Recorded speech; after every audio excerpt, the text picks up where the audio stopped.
Hello. Good morning, everybody.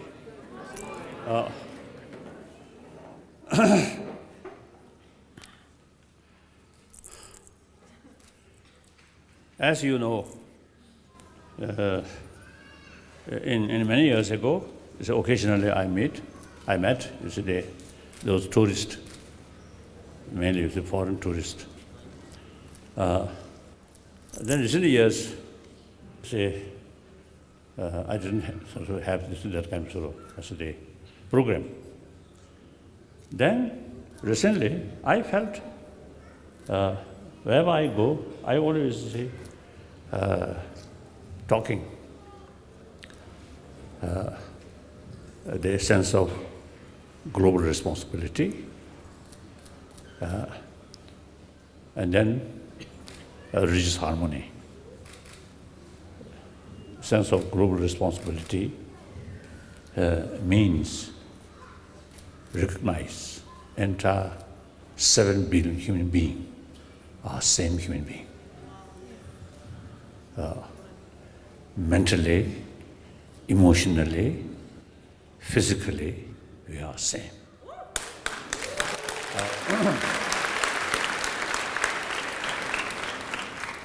Then most important,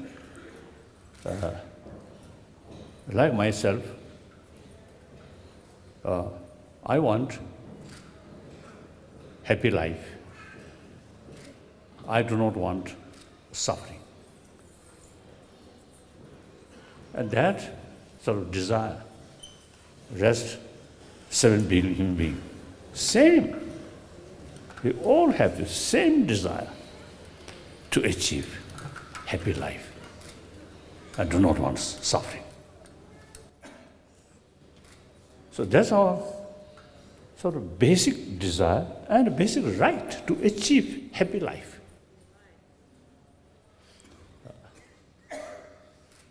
So, now the problem, many people consider joyfulness and sort of pleasant experience very much sort of depend on sensorial experiences. Seeing something nice, enjoy. Hearing something good music, feel happy. Then no longer because of a night sight, and no nice sort of music, then you may feel boring. Only memory.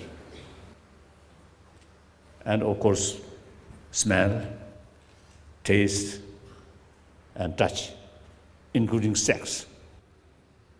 It's mainly physical experiences. I think I'm a monk. So I can tell you, I think the sex experience. This morning BBC, you see, I always listen BBC. So this morning, you see, BBC mentioned 5:30 while I enjoy my breakfast. So one sort of news mentioned Thailand, about 2 million tourists come, mainly a nightclub. So most of the nightclub, I think, involve sex, isn't it? So this, of course, short moment, biologically, you feel some sort of enjoy. But then soon, too much desire create more problem. Isn't it? So therefore, you see, all sensorial level experiences are very temporary. In fact, the materialistic life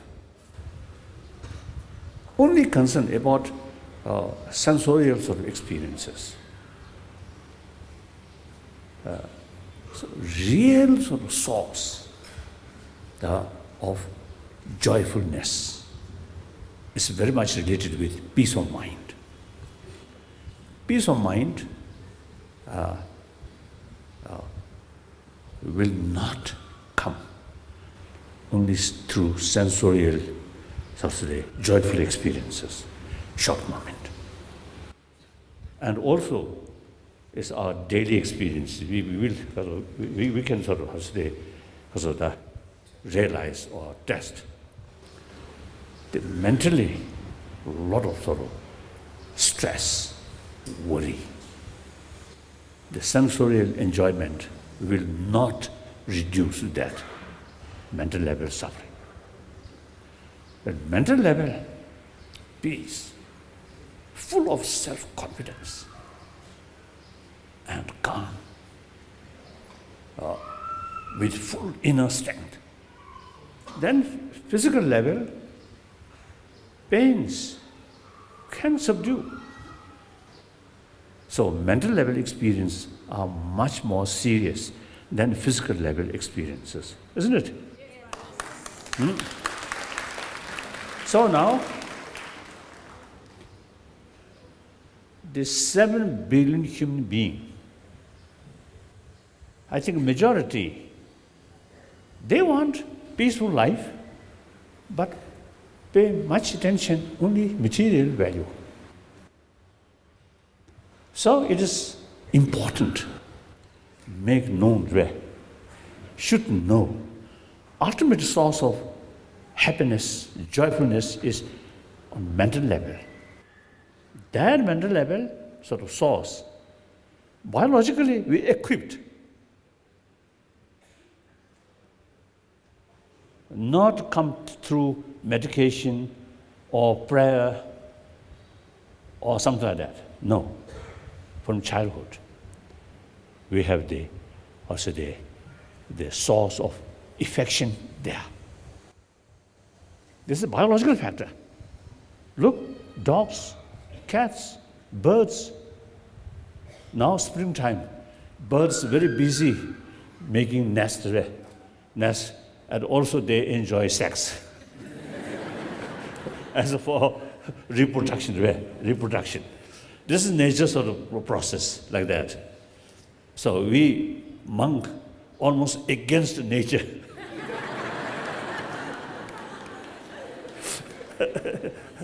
But long run, you see, celibate life really can maintain our mind always steady.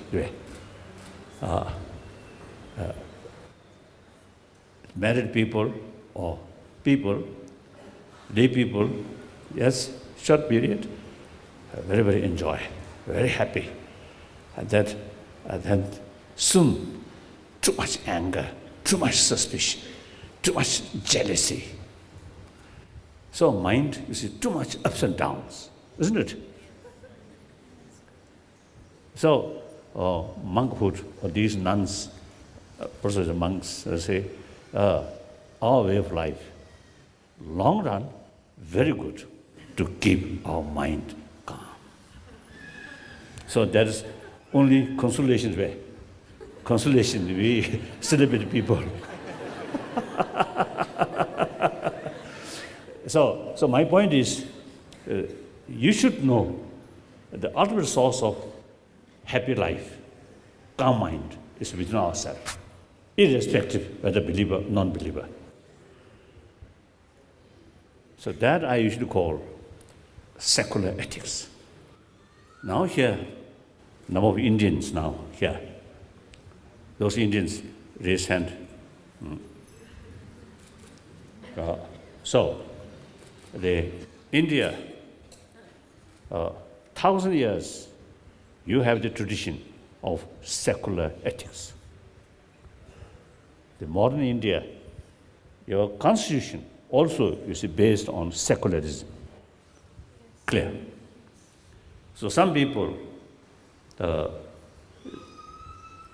consider secularism is something a little bit sort of distance from religion. Sometimes you see, some people consider secularism also some sort of similarity of atheism. I think there's big differences. Atheism, anti-God. So secularism, secular, not at all anti-God. Respect all religions. So India, multi-religious nation. So therefore,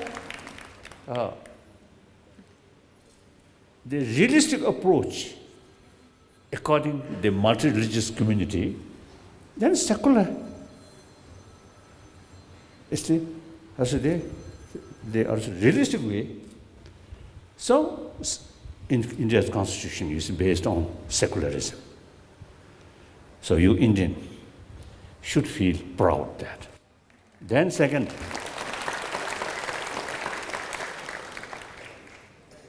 religious harmony in this country, I think really remarkable.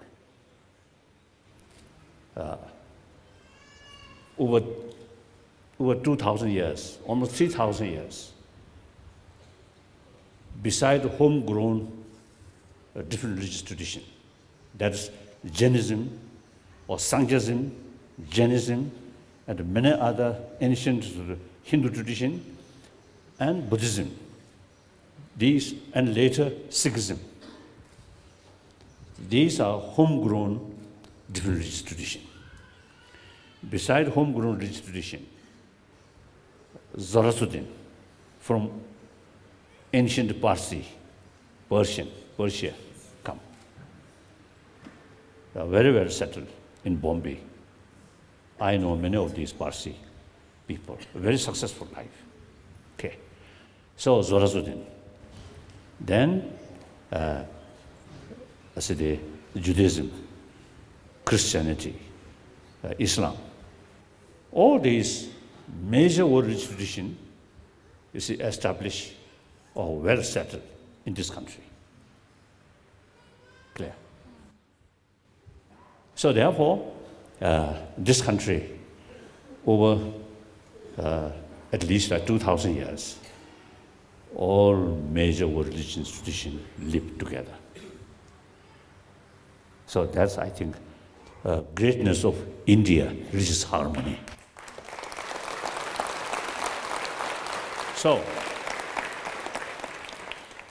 So therefore, wherever I go, I talk promotion of human value in the form of secular ethics.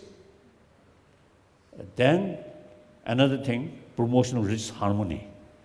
So therefore, I consider myself as a messenger of ancient Indian thought or Indian tradition. So sometimes I jokingly was telling my Indian friend, now I'm one way refugee, one way the longest guest of Indian government. So the only way pay back to India is wherever I go, I always carry the message of India. Ahimsa,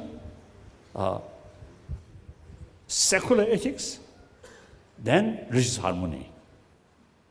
So while I consider myself as a messenger of ancient Indian sort of culture or Indian thought, now you Indian, particularly those young people, should be active promotion of secular ethics and the promotion of religious harmony. It's your own tradition. So please think more seriously about these things. In order to show world harmony of different religious tradition, firstly, within our own country, the little sort of conflict here and there, it doesn't matter. But overall, I think still religious harmony, very, very good. But still, everybody should pay more attention about religious harmony. Clear? Then secular ethics. That I want to to tell firstly my Indian friends. Usually I describe ancient Indians were actually our guru, our teacher. All our knowledge here, you see, learned from India, particularly Nalanda masters like Nagarjuna, Arya Asanga, Arya Deva, Buddhapalita, Vavabhika, Dharmakirti, Chandakirti, Shandadeva, Dignath, all these great masters of Nalanda institution. The text which we study from young child, from young age, right?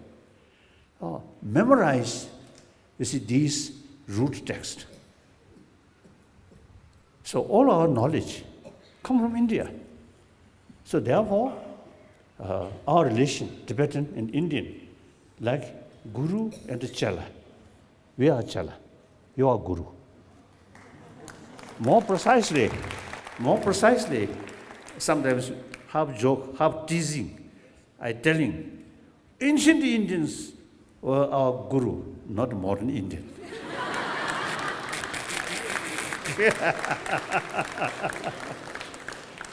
Modern Indian, particularly these young girls, the young sort of boys, is too much westernized.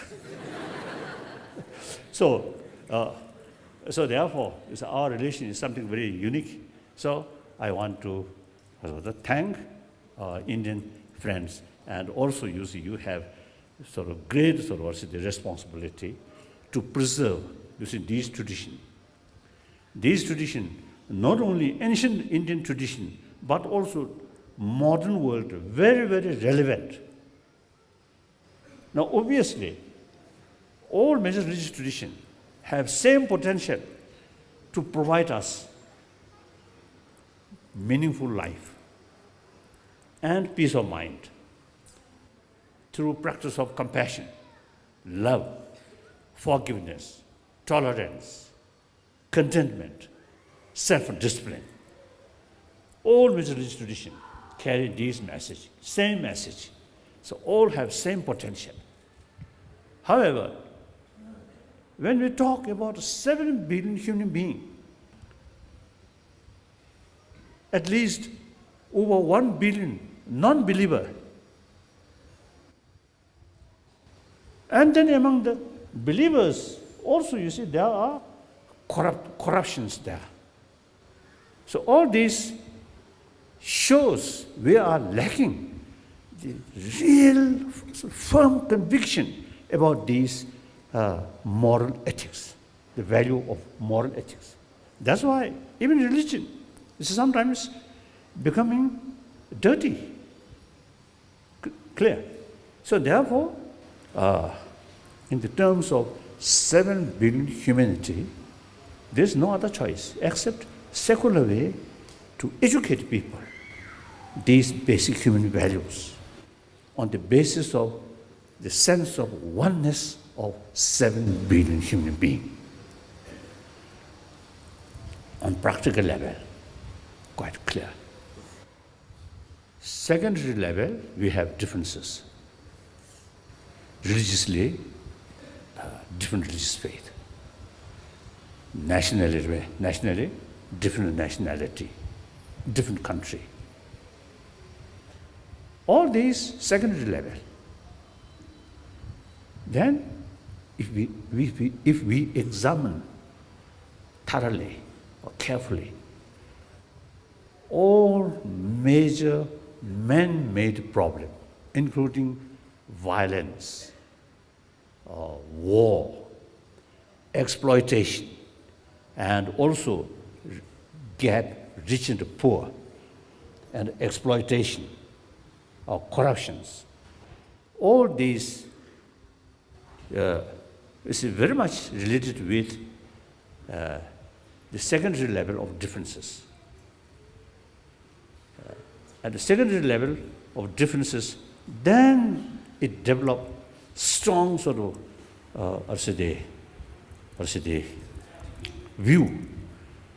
I and other, we and they. So take care oneself. No bother about others' suffering. So, then on that basis, violence, exploitation, cheating, bully, beating, all these negative human activities develop on the basis of strong view, we and they.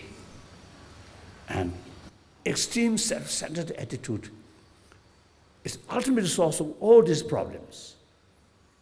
Person who think oneself, a too much self-centered sort of feeling, person himself or herself also will not be happy one. We are social animal. Our very existence, our happy life, entirely depend on community of the society. If you too much self-centered attitude, then you are isolated from the rest of the community. How can be a happy person?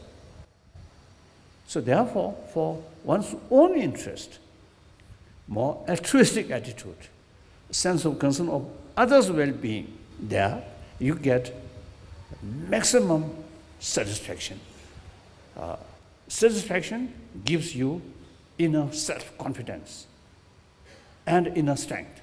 That automatically reduces fear and reduce stress. Clear? So therefore, no matter whether you're a believer or non-believer, you see, these values are something very, very important.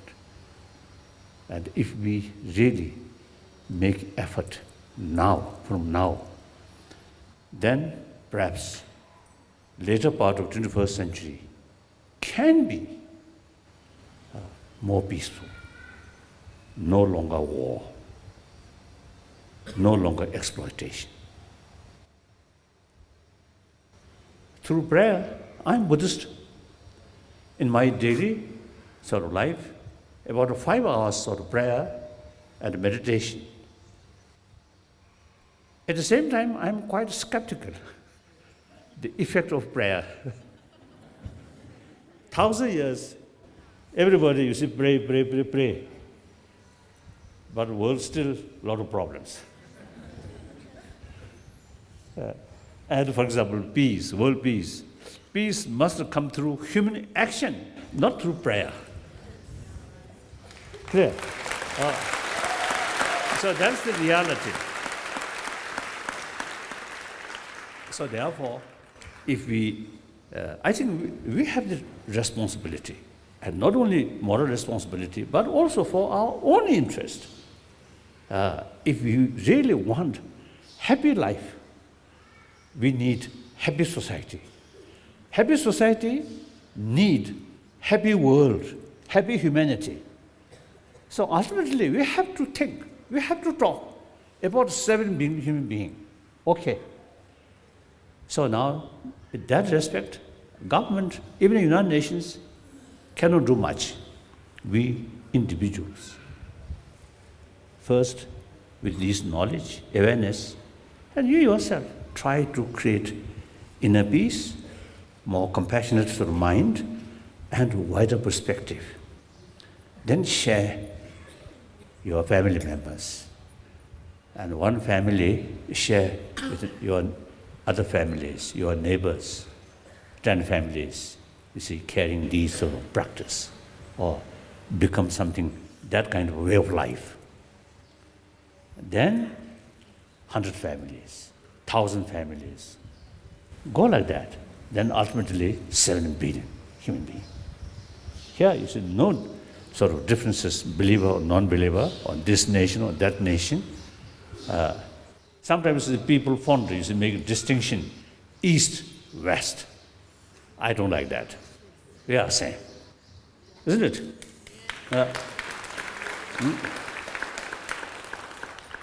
So since individual have, I think, real sort of potential, make differences, I think humanity means combination of individual.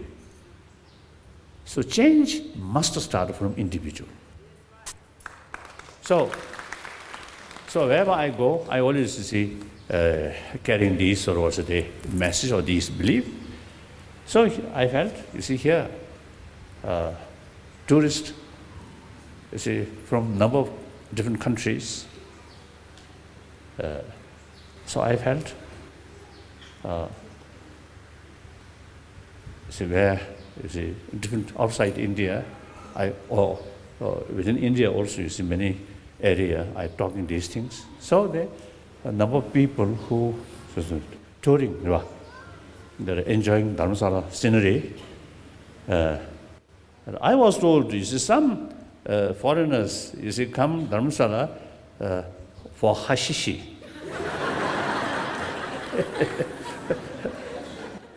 If you really feel something useful, then okay, but it should be limited. Not too much. Hashishi marbe. Like that. So in any way, you see, I really, you see, since we are the same human being, we all have same potential. So therefore, I just want to share some of my views, my experience with you. Now, today, at least 15 minutes, some question, answer. Some questions. Several months ago, I was doing seva for a Buddhist school in Ladakh, and I was involved in a terrible accident where I broke my face, my hand, and I was debilitated for many months, and my body might never be the same again. This question isn't only for myself, it's for, I'm sure that a number of other people here have experienced such traumatic injuries. And what is a Buddhist way, a Buddhist point of view of how to transform all the pain of such an experience into something better that can help everyone and help ourselves? Thank you. I think firstly, make a comparison. You already face some tragedy. Then think, even more serious tragedy. Then you feel, oh, if that happened, then much worse than the today's tragedy. Clear? Then also, you see, look any problem from distance. If the problem look from very close, then it appears unbearable. The same problem, look from distance. Also, you see, think, oh, there are thousands of people having that kind of experience of that kind of tragedy. Then you may realize, oh, I'm quite fortunate. In spite of that, still I can work, that kind of feeling. That I usually do when some sort of difficult sort of situation develops. Then think, 7 billion human beings. Then the mental sort of stress, where worry automatically reduces. Clear? That's one way. Next question. In India or abroad, everyone knows what is truth, what is right. And theoretically, everyone knows what needs to be done to make this world a better place. But why is it so difficult for any individual to practice in practicality? I think education. Now, for example, become professor, become one chancellor. Really great. But in order to achieve that, not through prayer, if there is so much corruption, then maybe through dollar, you may get a little higher sort of position. Even in universities or colleges, there are some politics also sometimes happen there. So, any, importance of thing need more effort, like education, 15, 20 years study, then become real sort of famous sort of professor, knowledgeable professor like that. So similarly, in order to become a scholar, use only intelligence. Now, people who try to seek truth, intelligence alone not sufficient. Some deeper experience must develop. That even more difficult, take more time. First, knowledge level. Knowledge also through hearing, reading, first level of knowledge. Then contemplation, contemplation, constant analyze, or investigation. Then that brings real conviction. The second level of awareness. The third level of awareness, then familiarize, get used to these the views, day and night. I mean, not 24 hours, but at least daytime, whenever some occasion, think more. And daytime, more sort of effort, more analyze, or some sort of experience. Then dream time also automatically come. So, like that, day and night, the thing which you have full conviction, then make familiarize. That eventually affect our emotion. That's the way. So they're difficult because we never pay much attention about these things. Then you also mentioned the word because of truth. Truth. Right and truth. Ultimately, I believe anything which bring us benefit, mainly mental level benefit, that's a positive. Because we want a happy life. But anything which ultimately creates more worry, more problem, that's bad. So the very concept of bad and good related with our experiences. And particular circumstances, this is a certain thing usually consider, like medicine or food. To somebody, this medicine, very good. To someone, that medicine, very harmful.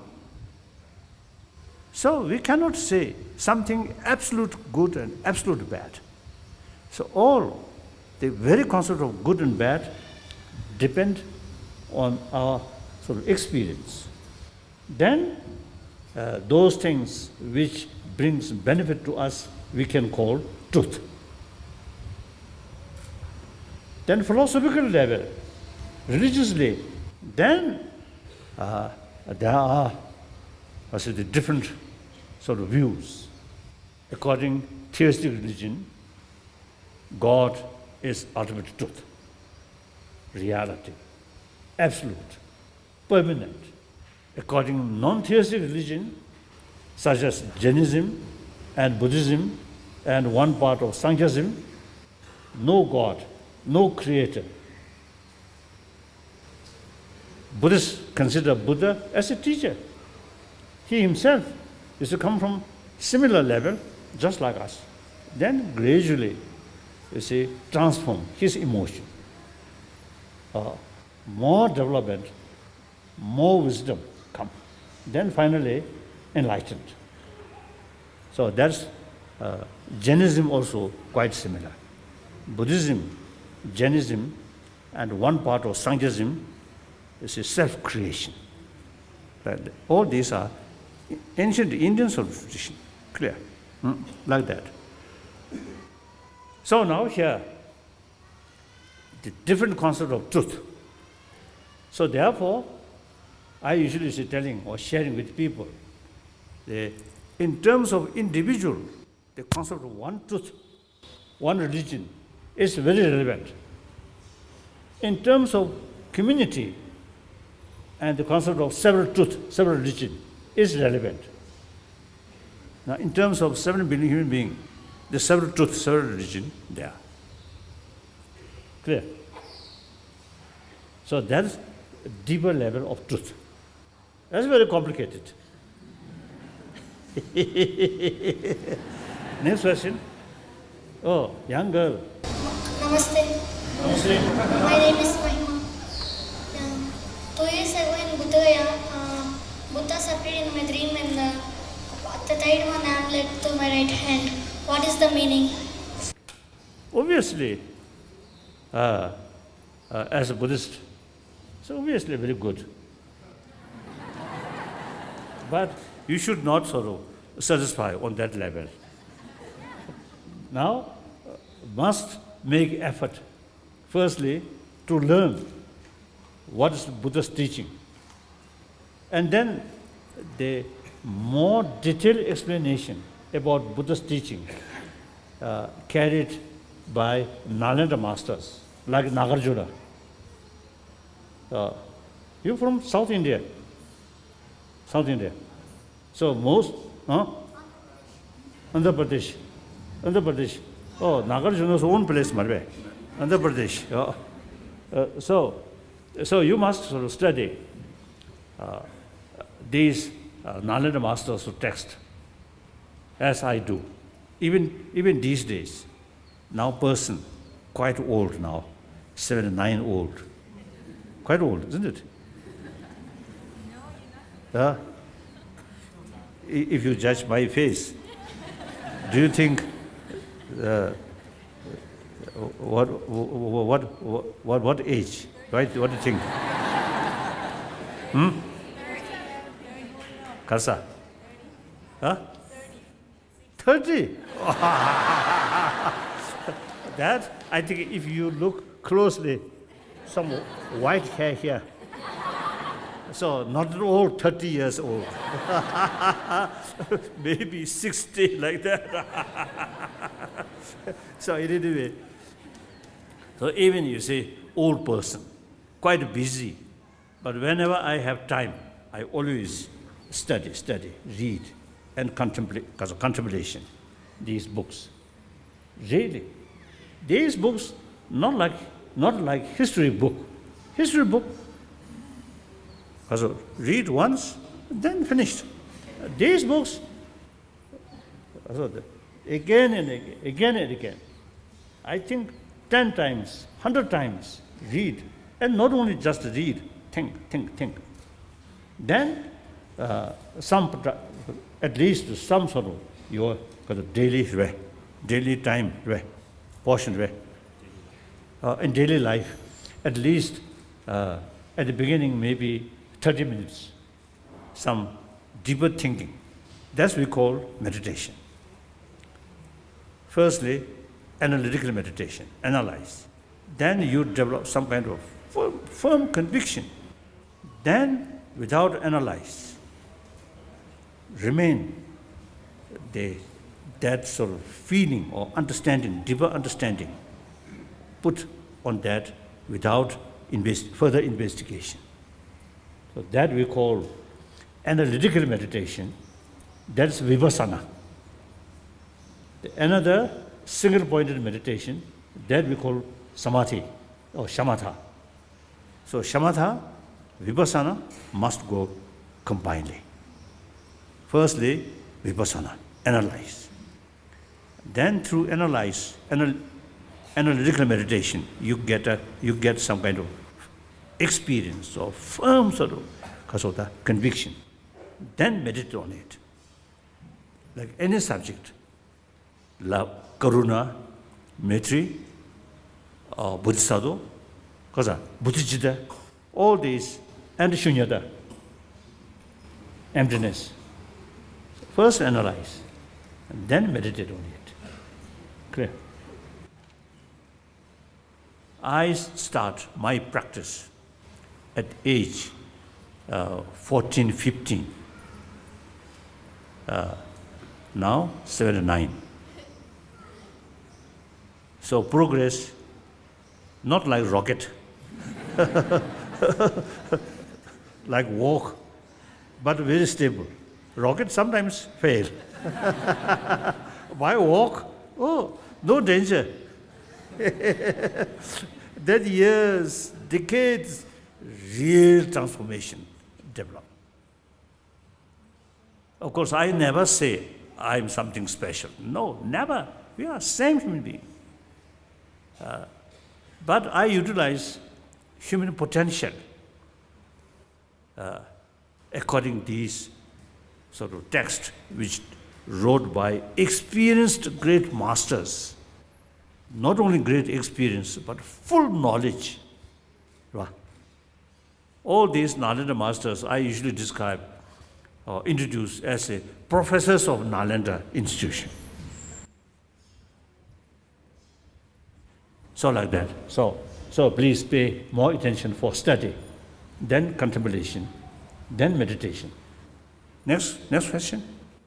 Good morning. Good morning. Thank you very much for this audience, by the way.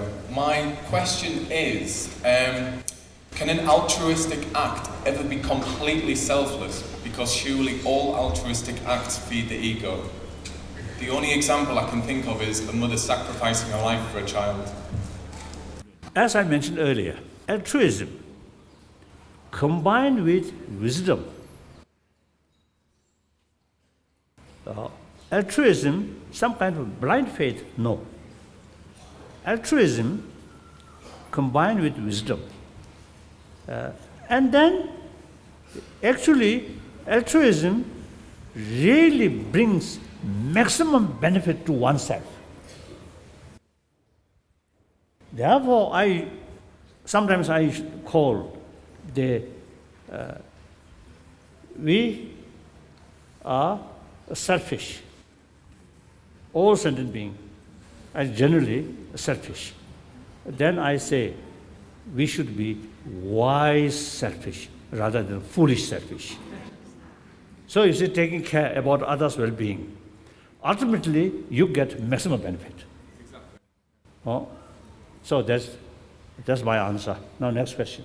Yes. My question for you is, how have you kept your faith despite such hardships, having been in exile for so many years? And what can we, when we go back to our home countries, do to help?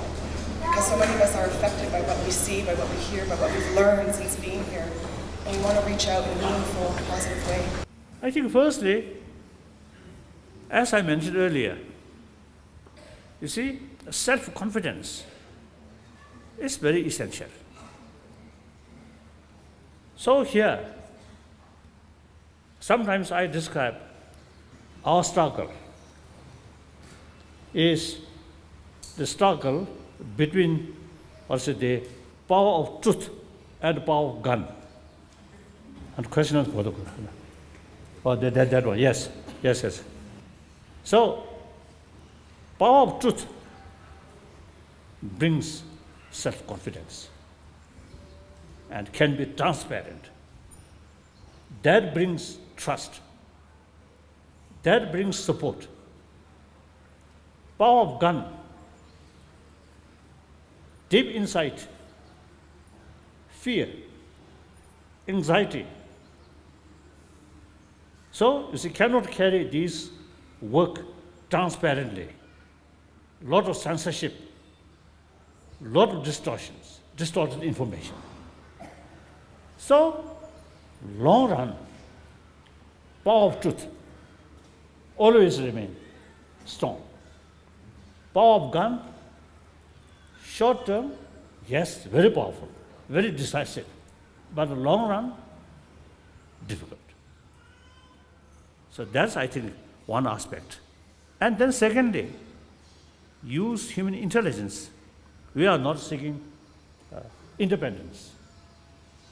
We are not seeking separation from peoples who are from China. Chinese, our brothers, sisters, they're also human beings. Number of Chinese really showing us real sort of concern and support. If we too much emotion and make distinction Chinese, Tibetan, then things become more difficult, harder. We respect them. But we mainly is concerned mutual benefit. So, the wisdom side, you see, we should be realistic and wider perspective, interest for wider perspective. Where? Like that. So that's source. So you have to think this line, and then I usually call Tibetan cause is just cause, and strictly follow non-violent principle. So support Tibet, not just pro-Tibetan, but rather pro-justice. So think that. Next question.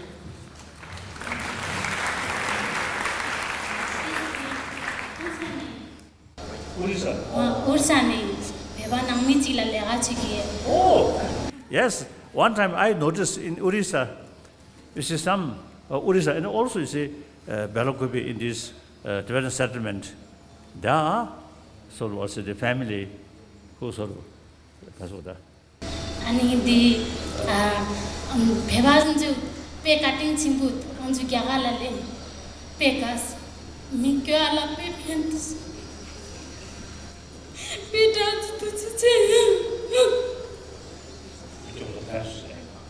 Thank you. Thank you. So she, Indian, serving one Tibetan family in Orissa settlement. And then she expressed, look, very much appreciate that family's sort of kindness. So I really, I really feel happy. Sometimes there also is a danger, exploitation, isn't it?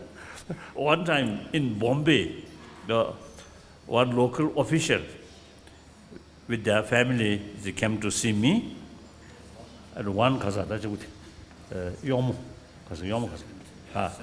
one servant, one Indian lady, as I usually do, say, they shake hand, the official and his wife.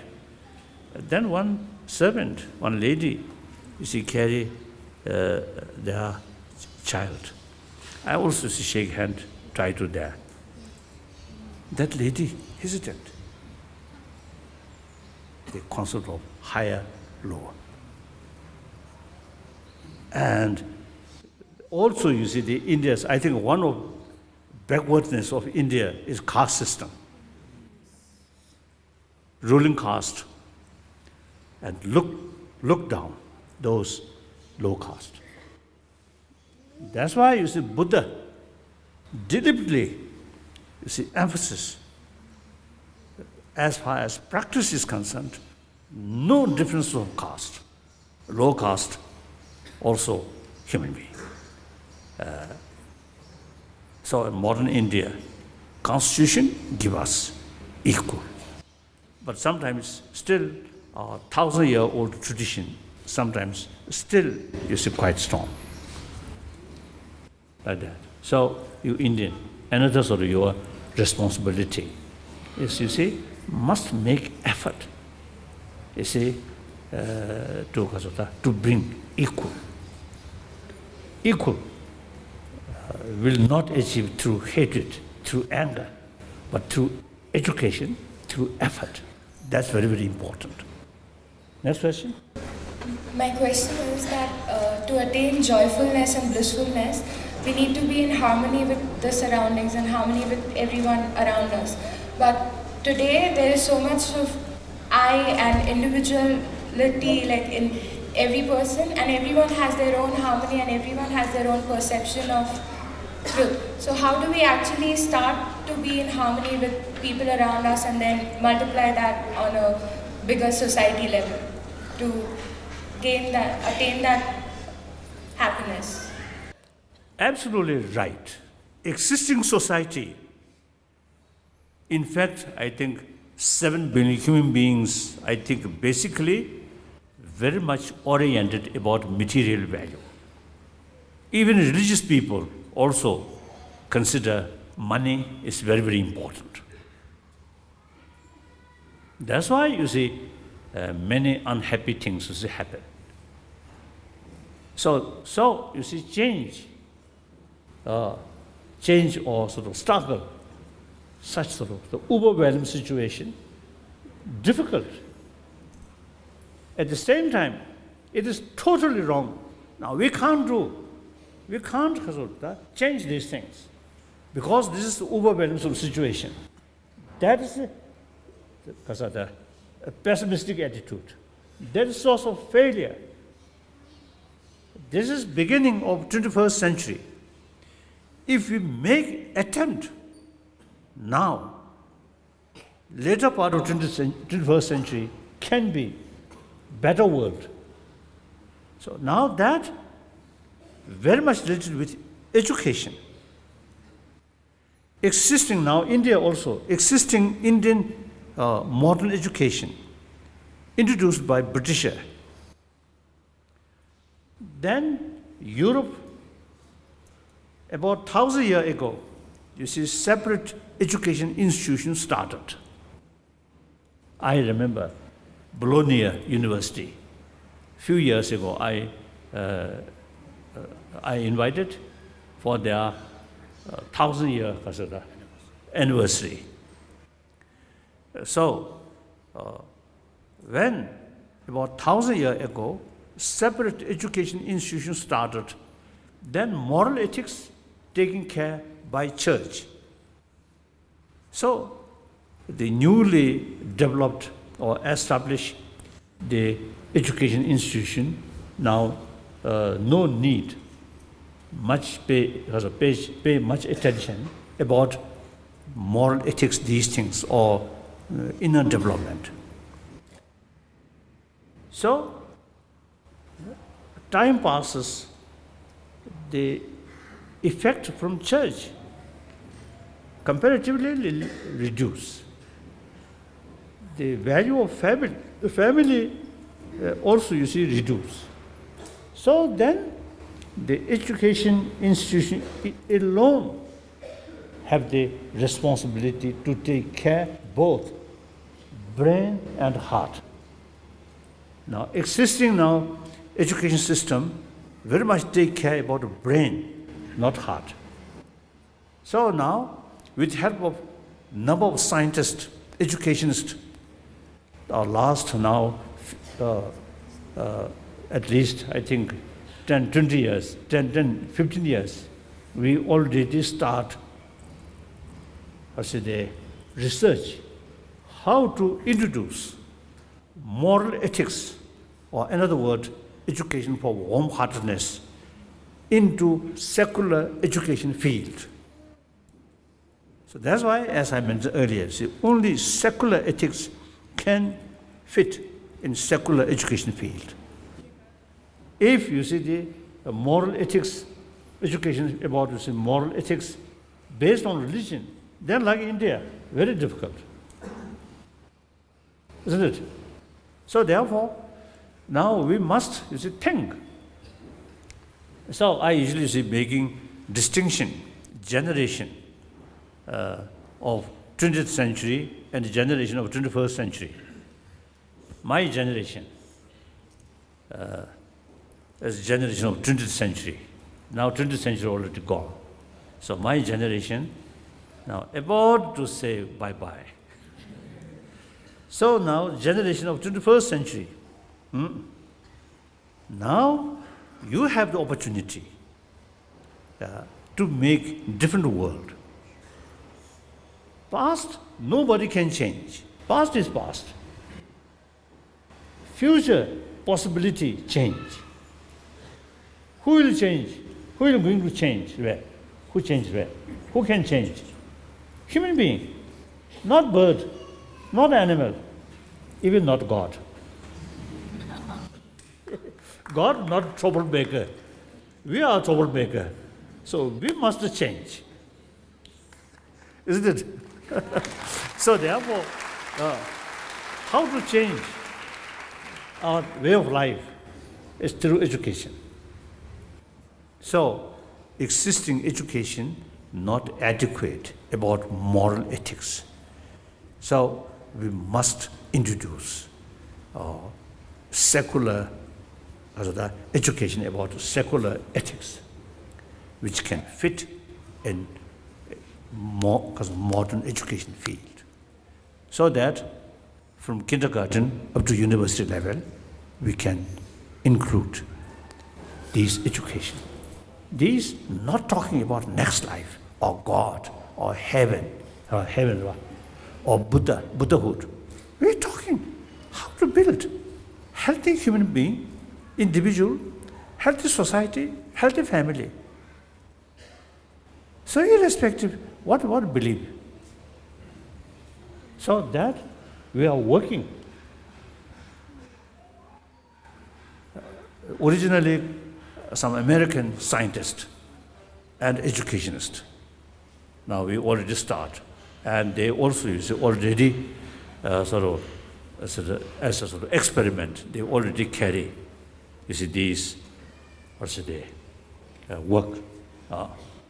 Now in India, some university in Delhi now showing interest.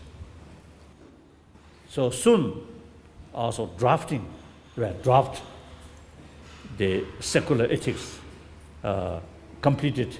Then we will going to discuss with some of the university in Delhi, and also Meerut area, also like that.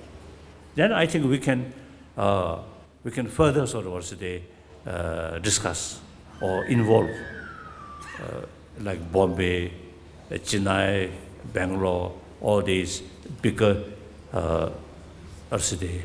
colleges or universities. Then, firstly, as an experiment, if result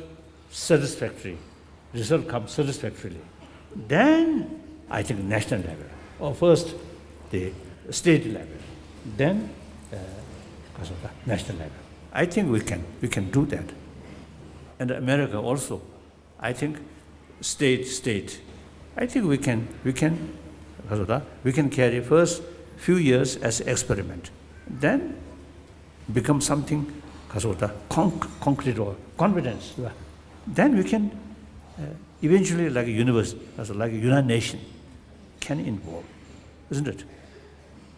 So this is long-term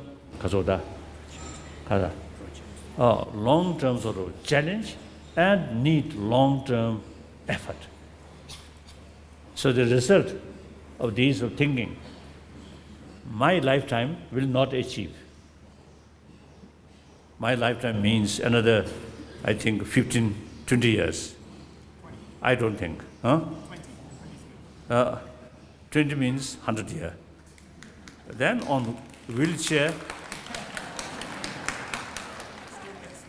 Still can smile. So these generation of 21st century, you have opportunity, you have the responsibility, you have potential. Think seriously these things. Clear? Personally, commitment, these things. That's very, very important. That's the only sort of basis of our hope. If we neglect, simply complain, won't happen. Must do something through education. These things, not through force, but through awareness. Everybody, take care of oneself. And once individuals' sort of interest depend on the family. Family's interest depend on the society. Like that. So, altruistic, not something you completely forget. Right? You forget your own interest. Never. So that way, I think world, in early part of 20th century, I think many people, particularly Europeans, war is something part of our life, isn't it? And one nation declare war, every citizen of the country, without a slight question, proudly join war effort. Now that kind of thinking completely changed, isn't it? So therefore, I think, and then my own sort of experience, according to my own experience, last 10, 15 years, you see, when I talk, when I mention these things, everywhere, students, everywhere is really showing genuine interest. I think in early 60s, maybe sort of less interest.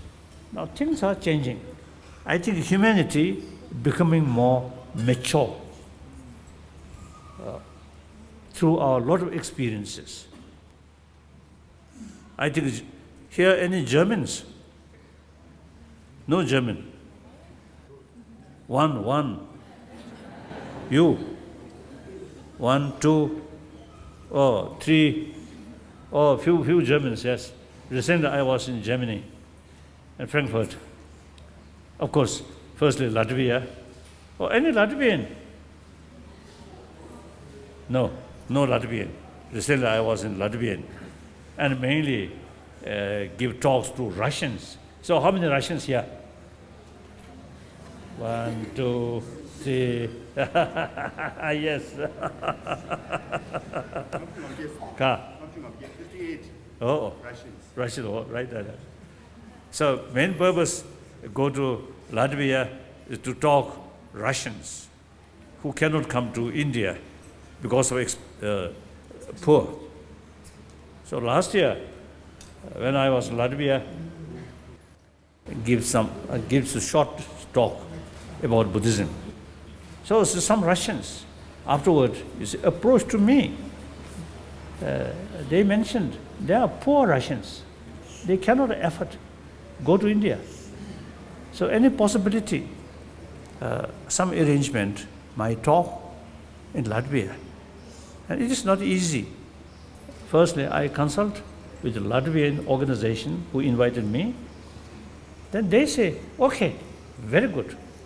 So then this year, the only purpose to visit Latvia is give teaching or talk to Russians. So about 15,000 Russians. Oh. So they again, asked me next year. So they mentioned about now 5,000-6,000 Russians will come next year. So long, Russian government not allow me go to Russia. So only thing is, and then I think strangely, except Japan and Mongolia, no Buddhist country allowed me to visit because I am Buddhist.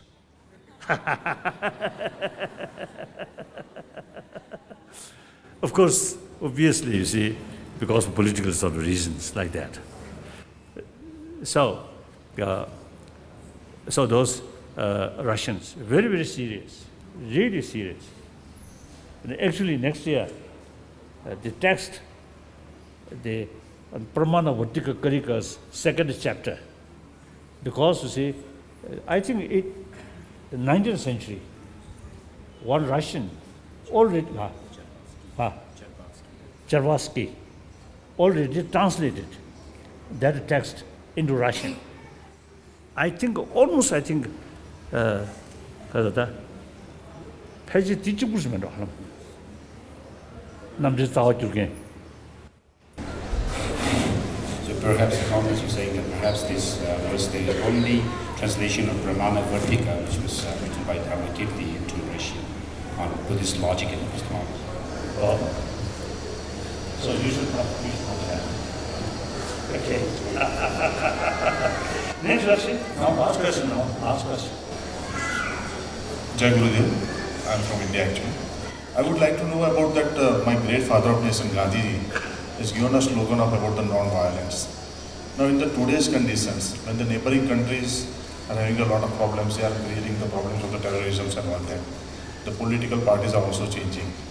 What is your suggestion, sir? Can you continue with this non-violence series or not, please? I think ahimsa, non-violence, is really, I think, a human way of approach. Violence is not a human way of approach. So, As I mentioned earlier, I think overall world desire for peace really grow. I think from New Zealand, Australia, Japan, and up to United States and Canada and South America, I think everywhere, I think the people really fed up about violence. I think overall, how disappear Berlin Wall, not by force, but by popular movement. And the way collapse of Soviet Union, not by force. Again, popular sort of what's the movement. So like that, I think overall world trend is more peaceful. Of course, Africa, and now Ukraine, so some problems. I think these are pockets here and there. Overall world, I think becoming, as I mentioned earlier, more mature.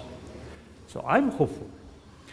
So India's non-violence principle is, I think, example of rest of the world, as I mentioned earlier.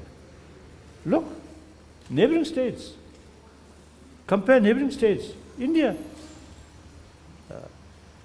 I think, over billion population, comparatively very peaceful, very stable. The political parties, politicians, sometimes you see a little bit sort of what's there, because of ngarbo. I don't know, the way you see they talk, a little bit sort of aggressive. But basically, very, very stable, very peaceful. Isn't it? I think now today India, 1.2 billion population, most populated democratic country. I think recent election, I think really shows to the world India's sort of healthy democracy. These are, I think, the result of concept of 1,000-year-old India's, they believe, non-violence, ahimsa, and religious harmony. So I think you little bit, you see, look from Kazoda, pockets to the negative side. And that cannot generalize whole India's sort of picture. That's how I feel. So I think India, no matter how difficult it is, you must carry the ahimsa principle. And ahimsa, according to ahimsa principle, the realistic method is through dialogue, not by use force. And meantime, the other side's sort of attitude, sometimes you also need some sort of countermeasure. That also is understandable. But basically, India must carry the ahimsa principle. Very, very important.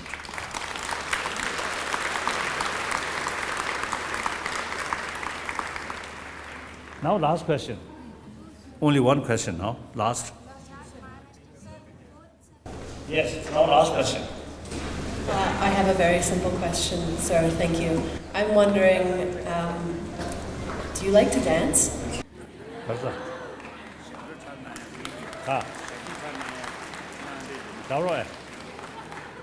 When I was young, I think 7, 8 years old, I found some Tibetan folk dance like that. But some songs, of course, not allowed. But low voice, sometimes I do. Now, no interest now. But at the same time, I appreciate these artists or dancers, right? I appreciate. At least no harm. I had a small dream one night that you and I were dancing. That's right.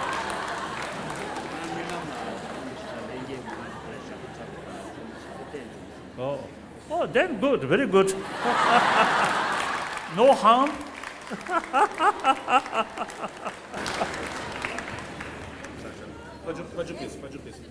Oh, they did, yes. Maharashtra में बहुत सारे temples हैं लेकिन वहाँ कोई लामा नहीं stitching करने के लिए.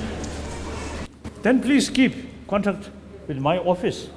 And certainly, actually, I think a few years ago, I asked concerned sort of as the people, now we should train some knowledgeable sort of the monks and nuns, Hindi language, or different sort of, or Marathi. Yes, certainly. So we can send. For the time being, I think need translator. So it is our duty as a chela, our duty to fulfill the Guru's hope or Guru's wish. Certainly. And all knowledge which we kept over 1,000 years, all are Indian knowledge. So now, only happy, you see, to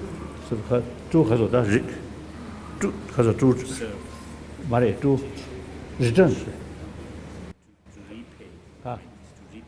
To repay, like that. So please keep contact my office. Then certainly, okay, there's no problem. Now, thank you. Now, then last question. Yes, one last question. Only one now. Only one. Sir, in India, Dr. B.R. Ambedkar prepared Indian Constitution. Yes. In India, all religious people live in very peaceful. But United Nations, why not accept or why not listen, take it for Indian Constitution? United Nations.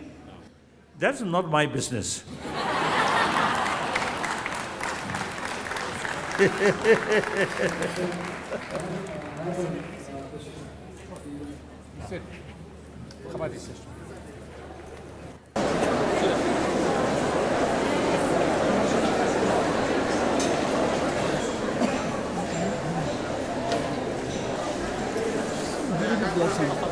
Okay. Which I do want to please. Yes. Thank you. Thank you.